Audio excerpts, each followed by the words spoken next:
अस्सलाम वालेकुम, मेरा नाम रोफ़ा पीरज़ादा है और मैं नफ्सियात के शोबे से ताल्लुक़ रखती हूँ। जो आज का मेरा टॉपिक है वो है मेंटल हेल्थ, कि मेंटल हेल्थ क्या होती है, मेंटल हेल्थ क्यों इम्पॉर्टेंट है, मेंटली फ़िट रहना क्यों ज़रूरी है, मेंटली फ़िट कैसे रहा जाता है और मेंटली फ़िट रहने की जो है क्या क्या बेनिफिट्स हैं। आज की वीडियो में आपको ये बताऊँगी। स्टार्ट करते हैं। जैसा कि आप सब जानते हैं कि हमारे कंट्री में, हमारे कल्चर में, हमारी सोसाइटी में स्पेशली जो बैकवर्ड एरियाज़ है, देखा जाए तो वहाँ पे साइकोलॉजी की इतनी ज़्यादा जो है इम्पोर्टेंस नहीं है, इतनी ज़्यादा जो है साइकोलॉजी को वैल्यू नहीं दी जाती। और इसी तरह जो है साइकोलॉजी की नो हाउ नहीं है इतनी ज़्यादा। क्यों नहीं है? ऑफ कोर्स क्योंकि इतनी ज़्यादा अवेयरनेस नहीं है, और वो अवेयरनेस किसने फैलानी है? वो हमने फैलानी है। तो अब क्या है कि हम जो लोग हैं साइकोलॉजिकल इश्यूज़ पे बात करने से घबराते हैं।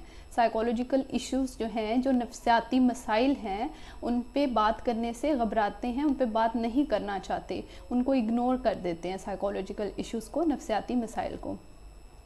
क्यों बात करना नहीं चाहते? क्योंकि वो सोचते हैं कि अगर किसी को पता चल गया कि एक बंदा है या बंदी है वो साइकोलॉजिकल इश्यूज़, किसी नफ्सियाती इशू से गुज़र रही है, कोई भी उसको मसला है, तो लोग उसे कहेंगे कि ये तो पागल है, ये इसको पता नहीं क्या है। तो वो इस डर से जो है, लोगों के डर से वो अपनी जो साइकोलॉजिकल इश्यूज़ फेस कर रही होती है या कर रहा होता है, तो वो उसको दबा देती हैं या फिर इग्नोर कर देते हैं। तो अब इग्नोर करने से क्या होता है, या उस चीज़ को दबा देने से वो इशू जो है वो ख़त्म तो नहीं होता ना, तो वो आहिस्ता आहिस्ता बढ़ता जाता है। पहले जैसे कि माइल्ड होता है, थोड़े लेवल पे होता है, इसी तरह जो वो इशू है आहिस्ता आहिस्ता वो सीवियर लेवल पे चला जाता है। तो दबा देने से कुछ नहीं होता, ना इग्नोर करने से कुछ होता है, बल्कि हमें इस पे बात करनी चाहिए। एज अ साइकोलॉजिस्ट अब मेरा ये फ़र्ज़ है कि मैं आपको बताऊं कि ऐसी कौन सी वजूहात हैं, ऐसी कौन से मसले हैं, ऐसी कौन सी चीज़ें हैं जो हम साइकोलॉजिकल इश्यूज़ पे बात नहीं करना चाहते। तो क्या है कि हम जो हैं, हम फिज़िकल जो बीमारियां हैं, जो हमारी जिस्मानी बीमारियां हैं, उनको तो एक्सेप्ट करते हैं, लेकिन हम नफ्सियाती मसाइल को, नफ्सियाती बीमारियों को एक्सेप्ट नहीं करते, हम उन पर डिस्कशन नहीं करते। हम कहते हैं जो जिस्मानी बीमारियां हैं उनको जो है उनको हम इम्पोर्टेंस देते हैं, उसी वक्त हम डॉक्टर से कंसल्ट करते हैं, उसको वैल्यू देते हैं, उसको एक्सेप्ट करते हैं, उसके लिए परेशान होते हैं, उसको ठीक करना चाहते हैं।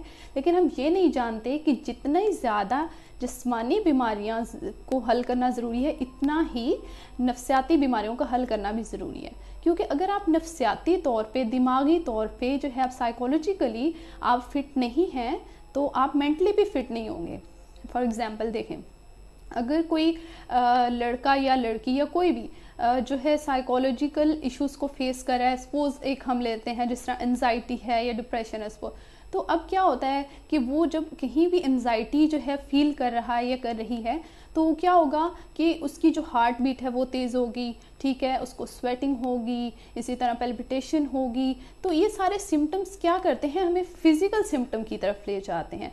लेकिन अब एक इंसान को ये पता हो कि वो जो है उसको अपनी साइकोलॉजिकल इशू को कैसे फेस करना है, कैसे डील करना है, या कैसे ट्रीट किया जा सकता है इसको, तो वो फिर फिज़िकल सिम्टम्स भी हमें कम आएंगे। ठीक है, तो अब मैं आपको बताऊंगी कि मेंटल हेल्थ क्या होती है। मेंटल हेल्थ वो होती है कि जो माइंड की वो स्टेट जहाँ पे आपको अपनी एबिलिटीज़ का पता हो। एबिलिटीज़ का पता होने का क्या मतलब है कि आपको पता होना चाहिए कि आपकी वीकनेस क्या है, आपको पता होना चाहिए कि आपकी स्ट्रेंथ क्या है, आपको ये पता होना चाहिए कि आप कितने पॉजिटिव हैं, कितने नेगेटिव हैं। लाइफ में कोई भी इशू आ रहा है, डेली लाइफ रूटीन में कोई स्ट्रेसर आ रहा है, तो आपको उसको जो है कोप अप करना आना चाहिए, उसको डील करना आना चाहिए। आपको पता हो कि कैसे सिचुएशंस को फेस करते हैं, कैसे डील करते हैं, कैसे ट्रीट करते हैं। तो इसके अलावा जो है अगर देखा जाए तो आप कितने ज़्यादा स्ट्रॉन्ग हैं, आप चीज़ों को कितने अच्छे तरीके से डील करते हैं, कितनी अच्छी आपकी जो है डिसीजन पावर है, कितने आप जो है आपकी जो सोशल रिलेशनशिप्स हैं फैमिली के साथ, फ्रेंड्स के साथ, इसी तरह गैदरिंग में, कम्युनिटी में आपके कितने अच्छे रिलेशनशिप्स हैं।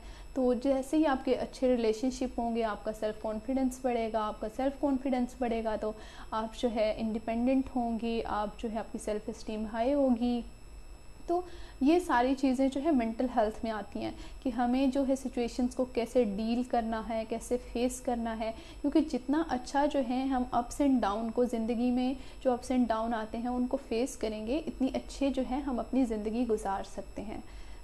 तो अब मैं बताऊं कि मेंटली जो हेल्थ को इफ़ेक्ट करती हैं चीज़ें, हम कैसे पता है कि हम इफ़ेक्ट हो रहे हैं। तो वो क्या है कि आपका जो माइंड है या आपका बिहेवियर है या आपकी पर्सनैलिटी में डेली रूटीन से हट के जो एक एबनॉर्मल बिहेवियर हम शो कर रहे हैं ना, तो उसमें आप फील करें कि आप मेंटली जो हैं डिस्टर्ब हैं। तो अब किस तरह से सपोज़ जो है जिस तरह बाकी जो है देखे जाए साइकोलॉजिकल इश्यूज़, डिप्रेशन है, एंजाइटी है, ओसीडी है, स्किज़ोफ्रेनिया है, एट्सेट्रा, इसमें क्या होता है कि आप जो है ओवरऑल जो है आप डिस्टर्ब हो जाते हैं। आपकी डेली लाइफ रूटीन की जो एक फंक्शनिंग होती है वो डिस्टर्ब हो जाती है, वो डेली लाइफ रूटीन की तरह नहीं होती, आप एबनॉर्मल बिहेवियर शो कर रहे होते हैं। तो अब क्या है, मेंटल हेल्थ क्यों इम्पॉर्टेंट है? देखें, जैसा कि हम ये चीज़ एक्सेप्ट नहीं करते, जैसा कि हम फिज़िकल हेल्थ को इम्पोर्टेंस देते हैं, लेकिन हम मेंटल हेल्थ को या साइकोलॉजिकली जो हमारे इश्यूज़ हैं या जो नफ्सियाती हमारे प्रॉब्लम हैं उसको जो है हम इम्पोर्टेंस नहीं देते। तो अब हमारे लिए ये जानना बहुत ज़रूरी है कि जैसे हमारे लिए फ़िज़िकल हेल्थ इम्पॉर्टेंट है, उतनी ही हमारे लिए मेंटल हेल्थ भी इम्पॉर्टेंट है। तो अब क्या है, देखें फॉर एग्ज़ाम्पल एक पर्सन है, उसको वो जो है अगर वो डिस्टर्ब है तो अब क्या होगा कि उसकी स्लीप जो है वो ठीक नहीं होगी, ठीक है, उसकी डाइट ठीक नहीं होगी, इसी तरह जो है वो मतलब उसकी डाइजेशन ठीक नहीं होगी, बहुत सारे जो है ना फिज़िकल सिम्टम्स की तरफ से जो है ना, आप मेंटली अगर डिस्टर्ब हैं तो ये क्या करता है, लीड्स टू फिज़िकल सिम्टम्स। तो हमारे लिए मेंटली हेल्दी रहना बहुत ज़रूरी है अगर हम फिज़िकली ठीक रहना चाहते हैं तो, ठीक है। अगर हम सपोज़ एक एग्ज़ाम्पल है, जैसे कि अगर हम कोई भी इंसान है, ठीक है, उसको कैंसर है, अल्लाह ना करे उसको कैंसर है, या कोई हार्ट का पेशेंट है, या कोई लिवर का है, या स्टमक का है, कोई भी उसको फिज़िकल प्रॉब्लम है, तो क्या है कि वो फ़ौरन जो है उस पर फोकस करेगा, उसको इम्पोर्टेंस देगा, उसको एक्सेप्ट करेगा, उसको ठीक करने की कोशिश करेगा, ठीक है। तो इसी तरह जो है जो साइकोलॉजिकल इश्यूज़ फेस कर रहे हैं जो लोग, वो जो है इतनी इम्पोर्टेंस नहीं देते। क्यों नहीं देते? इसी वजह से कि लोग उनको क्या कहेंगे, उनको पता ही नहीं कि इनको कैसे ट्रीट किया जा सकता है। हम जो है फिज़िकल जो इश्यूज़ हैं उसको इम्पोर्टेंस देते हैं, लेकिन हम जो नफ्सियाती मसाइल हैं उसको इम्पोर्टेंस नहीं देते, ठीक है। अब मैं आपको बताऊंगी कि मेंटल हेल्थ को इम्प्रूव कैसे किया जा सकता है। सपोज़ अगर जो है आप किसी सिचुएशन में स्टक हो गए हैं या आपका माइंड ब्लैंक हो गया, आपको नहीं समझ आ रही कि क्या करना चाहिए, या आप परेशान हैं या आप डिप्रेस्ड हैं, तो आप क्या अपनी फीलिंग्स जो हैं वो किसी ट्रस्टेड जो आपका कोई भी, चाहे आपको वो फ्रेंड है, चाहे वो आपकी वाइफ है, हस्बैंड है, आपकी फैमिली फ्रेंड्स हैं, आपके कज़न्स हैं, सिस्टर है, ब्रदर है, जिसके साथ भी आप कंफर्टेबल हैं या आपको उस पर ट्रस्ट है, तो आप उसके साथ अपनी फीलिंग्स को शेयर करें। इससे क्या होगा? इससे ये होगा कि सपोज क्योंकि जब हम डिस्टर्ब होते हैं या डिप्रेस्ड होते हैं तो क्या होता है कि हम उस तरह से नहीं सोच रहे होते जिस तरह हम नॉर्मल डेज में सोच रहे होते हैं, क्योंकि हम उस चीज़ में इतने ज़्यादा जो है कॉन्शियस हो जाते हैं, तो हमें उस तरीके से जो है सॉल्यूशंस नज़र नहीं आ रहे होते। तो क्या होगा कि आप जब शेयर करेंगे अपने फैमिली के साथ या फ्रेंड्स के साथ, जिसके साथ भी आप कंफर्टेबल हैं, तो उससे क्या होगा कि जिस नज़रिए से आप देख रहे हैं मे बी जो आपका फ्रेंड है वो किसी और नज़रिए से देख रहा होगा, तो वो आपको जो है बेटर सोल्यूशन देगा और आपको जो है एक होप मिलेगी, आपको किसी और तरीके से जो है चीज़ नज़र आएगी और वो जो है आपका जो सोल्यूशन है मे बी सॉल्व हो सकता है या उसमें जो है आपको आसानी आ सकती है। मे बी यूँ होता है कि अक्सर जो है हम नेगेटिव हो जाते हैं या हमें चीज़ों की समझ नहीं आ रही होती, तो वो हम उसको फिर जो है पॉजिटिव तरीके से जो है देख सकते हैं, ठीक है। इसी तरह दूसरी चीज़ कि हमें चीज़ों को पॉजिटिव लेना चाहिए। अब आप कहेंगे कि पॉजिटिव कैसे लें? अब जाहिर सी बात है, थॉट्स आती हैं, नेगेटिव थॉट्स भी होती हैं, तो हम उनको पॉजिटिव कैसे करें? अब एक होता है ऑटोमेटिक थॉट्स, जो हमें थॉट्स आती रहती हैं, वो उनको कहते हैं हम ऑटोमेटिक थॉट्स, ठीक है। उन पे हमारा बस नहीं है, उसको हम कंट्रोल नहीं कर सकते, वो आती हैं, ठीक है। अब ये है कि उसको जो है आपने आगे जो है किस तरह से परस्यू करना है। अब सपोज आपको एक नेगेटिव थॉट आई है किसी भी बारे में, या कोई आपको एक गुस्सा है या कुछ भी है, तो आप क्या, आपकी फीलिंग्स जो होंगी, एंगर हो जाएंगे या सैड हो जाएंगे, कोई भी, तो अब ये क्या होगा, नेगेटिवली जो है आपके ऊपर इम्पैक्ट पड़ रहा है, ठीक है। आपका बिहेवियर भी ऑटोमेटिकली, जो एक्शन आएगा वो भी नेगेटिव आएगा, ठीक है। तो अब हमने क्या करना है, हमने अपने जो है दिमाग है, या उसको मेंटली जो है हमने अपने आप को समझाना है कि जो एक थॉट तो आ गई, ठीक है, लेकिन उसको क्या करना है कि उसको पॉजिटिव तरीके से लेके चलना है, कि वो हमारे ऊपर इफ़ेक्ट ना करे, हमें डिस्टर्ब ना करे, या हमारे ऊपर उसका कोई जो है उसकी वजह से जो है हम जो है इफ़ेक्टेड ना हो। तो अब उसको पॉजिटिव तरीके से देखना है।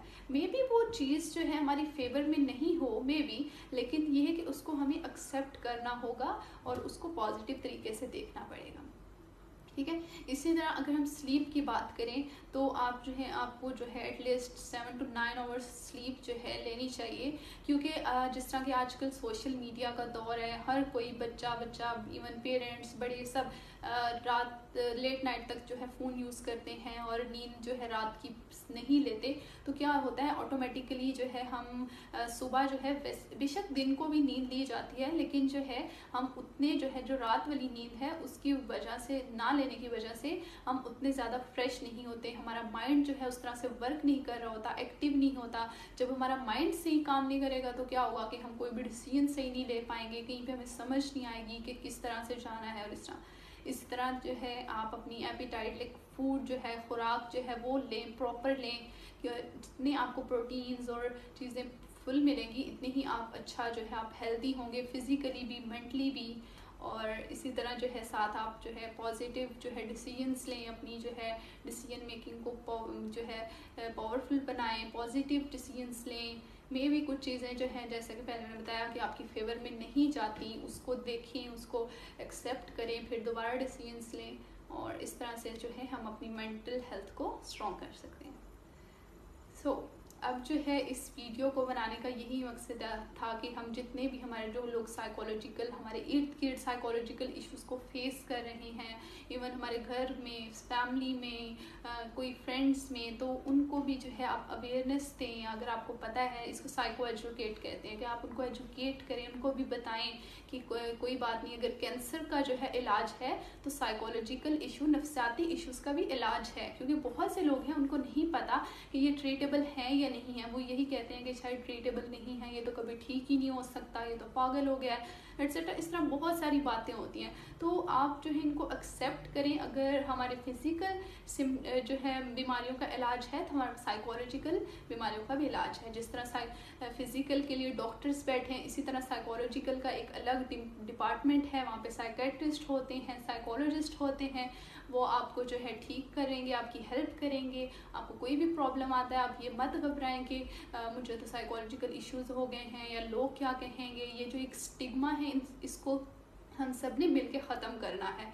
इस चीज़ से मत घबराएं कि लोग क्या सोचेंगे, बल्कि आप उनको भी गाइड करें, उनको साइको एजुकेट करें कि ये ऐसे है तो ऐसे हो जाएगा, ठीक होगा, उनकी भी हेल्प करें।